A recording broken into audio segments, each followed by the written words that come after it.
gata parda acaba de entrar en el faro de la SER.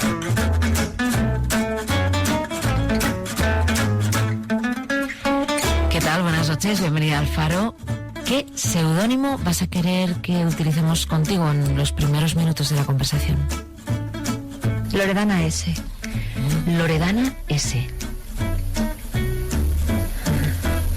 Preguntamos siempre a nuestros invitados, recordando el nombre de este programa, ¿qué relación tienen con el mar? ¿Cuál sería la tuya? Cuando tenía 1 año y medio lo vi por primera vez y hay fotografías que muestran cómo yo estaba más interesada en la orilla y las conchas que en el propio mar, porque el mar no lo podía tocar, pero la arena estaba llena de tesoritos y se los iba dando a mi madre y a mi madrina. ¿Por qué no podías tocar el mar? Porque se iba, en cambio las conchas se quedaban. Tú naces en Bilbao, pero creces en Llodio, en Álava, ¿no? Así es, en Llodio. Llodio. Cuéntame cómo eran los veranos en casa de tus abuelos y dónde está esa casa de la que has hablado alguna vez. Está en Galicia, está en una aldea, en 2 aldeas en realidad, porque eran 2 casas cerca de Betanzos. Y eran casas de interior, eran casas de labranza, en las cuales todavía parte de la vivienda estaba adaptada para tratar con los animales, para tener las vacas y el burro y los caballos y las gallinas y las ovejas. Y todas tenían un nombre y todos se los ponía yo y todos eran complicadísimos y mis abuelos se desesperaban y me consentían porque era la pequeñita y hacía con ellos un poco lo que quería. Y eran veranos de tardes inacabables, porque en el oeste no se pone jamás el sol, y de olor de hierba cortada, y de ver a mis padres trabajar. No pararon nunca. Cuando acababan una tarea había otra, había que ayudar. En el campo no se acaba jamás, ¿no? Y aunque ya las cosas iban acabándose en lo agrario, todavía había que echar una mano. Y de sol y de jugar con mi primo, con mis primos pequeños en el otro lado, y de leer, horas enteras para leer, competiciones de leer, libros que no había en mi casa y que estaban en la de los abuelos, que no se acababan jamás. ¿Por qué Espido Freire se ha puesto de seudónimo Loredana S? Porque ese fue el primer nick, el primer apodo con el que me conocieron en internet los internautas de IRC, los internautas con los que yo jugaba a inventarme historias hace muchos años, cuando era muy joven, muy inexperta. ¿Sabes cuál creía yo que te ibas a poner? ¿Cuál? La Diccionarios. Ah, bueno, sí, ese era el apodo de... La Diccionario era el apodo del cole, sí. Sí, bueno, es que todavía ahora cuando en mi entorno alguien no sabe una palabra, me mira. Estoy sobrevaloradísima, porque lo cierto es que ni mi léxico ahora es para tanto, ni muchas veces la gramática me acompaña. El leísmo vasco y algunos condicionales todavía se me escapan cuando hablo, pero bueno. Pero es bonita esa imagen de los libros en casa de tus abuelos. Y mientras tus padres trabajaban, pero tu madre era modista, ¿no? Sí. No trabajaba en el campo. Iban a casa de los abuelos y siempre hay trabajo. Claro, que echar una mano. Y además es que en mi familia, fíjate, una vez me lo describió mi madrina y me parece que es muy revelador. Dijo que los que no sabemos hacer otra cosa más que trabajar, tendremos que hacer lo que sabemos hacer. Y me di cuenta de que no solamente era yo ni mis padres, que es que toda mi familia ha estado gobernada por la disciplina del trabajo y el amor al trabajo y el ennoblecimiento, ¿no? Que el ser humano le da un trabajo bien hecho y cuando no es extenuante, cuando le gusta. Espido, hay una parte que ya conocemos, pero durante mucho tiempo no conocimos, porque nosotros te descubrimos como escritora, con Irlanda, con Melocotones helados, ahora vienes con De la melancolía, de la que vamos a hablar inmediatamente, pero cuando contaste tu experiencia con la música, con la lírica, descubrimos que tú eras casi una niña prodigio, que con 14 años te ibas a dar conciertos por toda Europa, ¿no? Es esa parte ahora, después de haber contado también que parte de tus problemas con la depresión y con la bulimia partieron de allí, con el tiempo, ¿cómo ves esos años en los que viajabas tanto, en los que eras casi una profesional siendo adolescente, ¿no? Bueno, el desencadenante fue sin duda, porque de los trastornos de la alimentación se habla muchas veces muy mal, ¿no? Da la impresión de que nazcan de la noche a la mañana y eso no es así.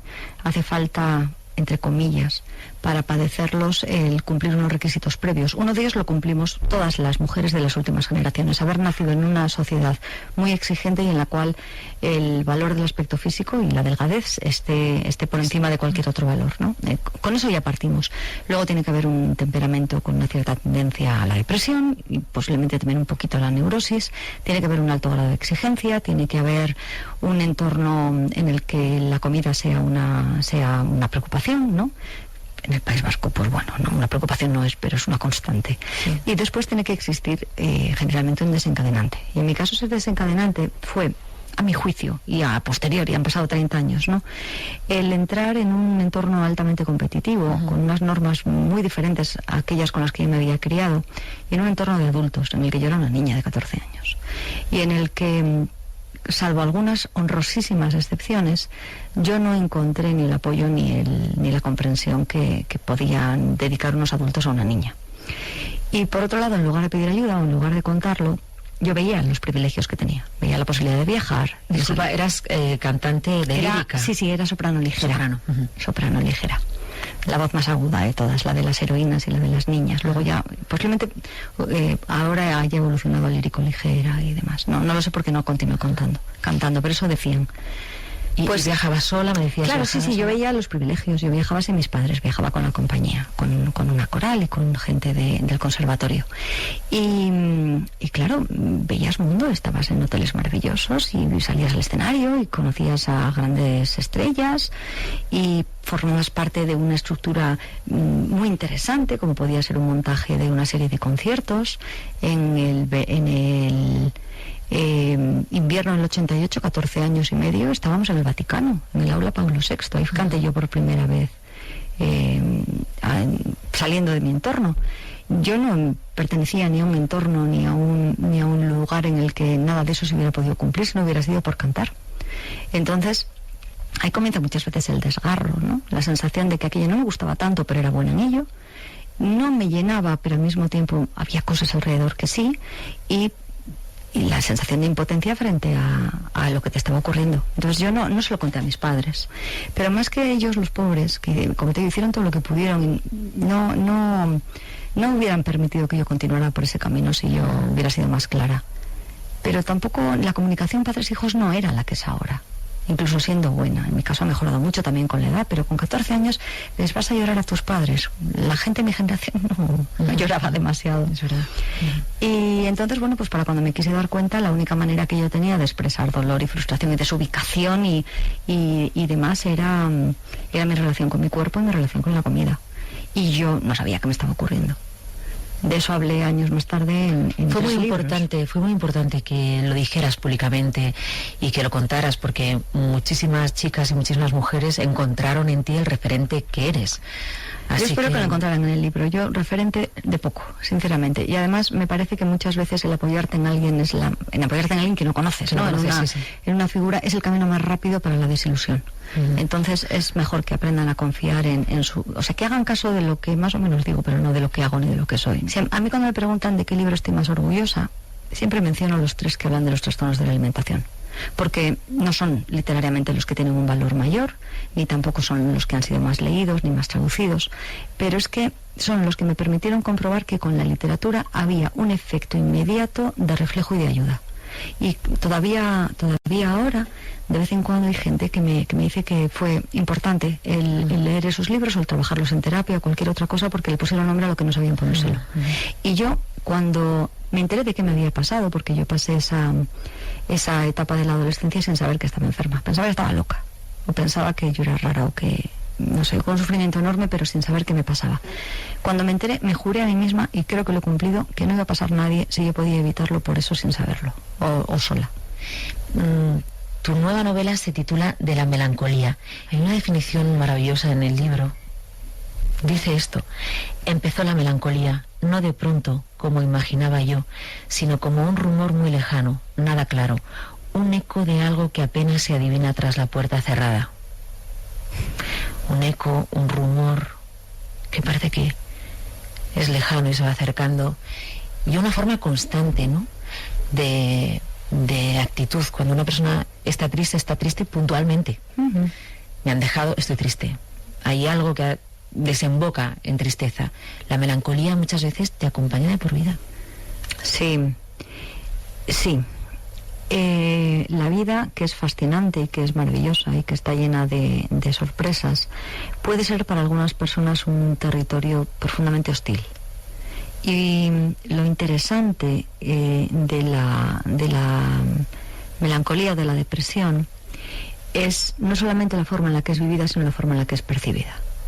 Porque en ocasiones se banaliza y en ocasiones se le quita importancia. Alégrate, anímate, total, sales, anima, vístete. Sobre todo las mujeres nos dicen mucho. Está Arréglate, venga, está todo ahí dentro. Quita lo que sea. A mí también me pasa. A ti no te pasa. O sea, si te pasara, te aseguro que no. O si no, se demoniza, ¿no? Es decir, es la impresión de que una vez que has pasado por ella ya en cualquier momento puedes saltarte encima, que nunca te recuperarás, que estás tocado.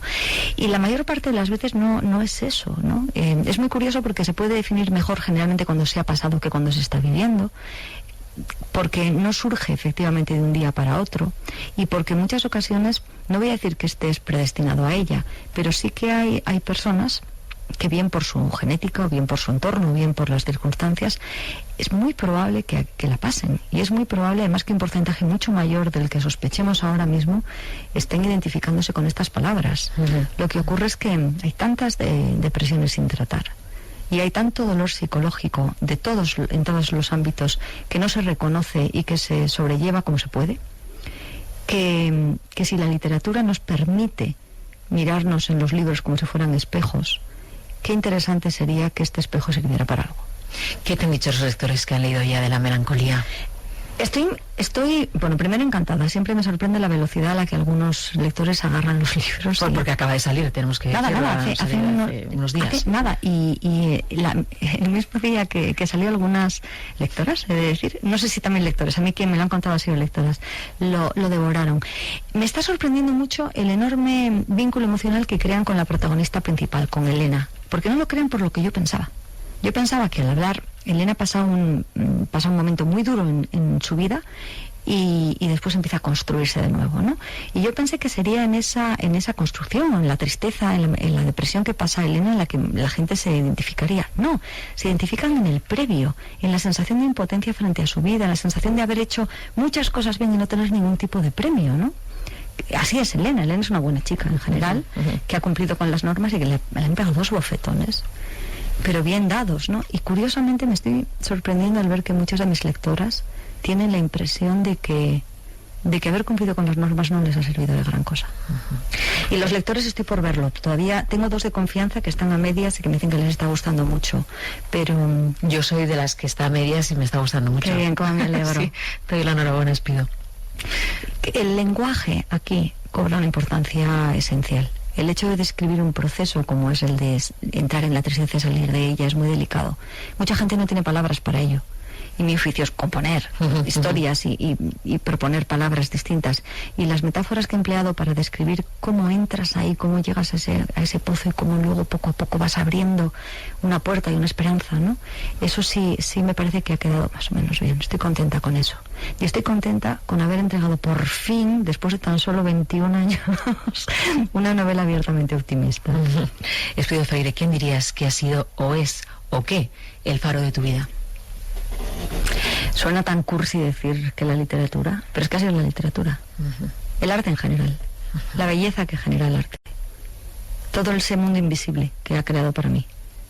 Ha habido personas, por supuesto, incluso ha habido animales, y ha habido paisajes, pero lo constante, el espacio en el que yo siempre he sido feliz ha sido en una biblioteca, dentro de un libro, en una sala leyendo, ha sido aquí, dentro del mayor tesoro que tenemos, que es nuestra conciencia y nuestra cabeza, y ha sido inventando una historia o leyendo una historia. Espido Freire, ¿qué música quieres poner a esta entrevista? Hay muchas melodías que me han acompañado a lo largo de mi vida, y muchas tienen voces de hombre, muchas tienen voces de barítonos, pero una de Leonard Cohen, que además ahora mismo vuelve a estar tan de moda, ¿verdad? O una de Bunbury, puede ser una buena sintonía. Muchas gracias por conversar a la luz del faro. A ti por escucharme.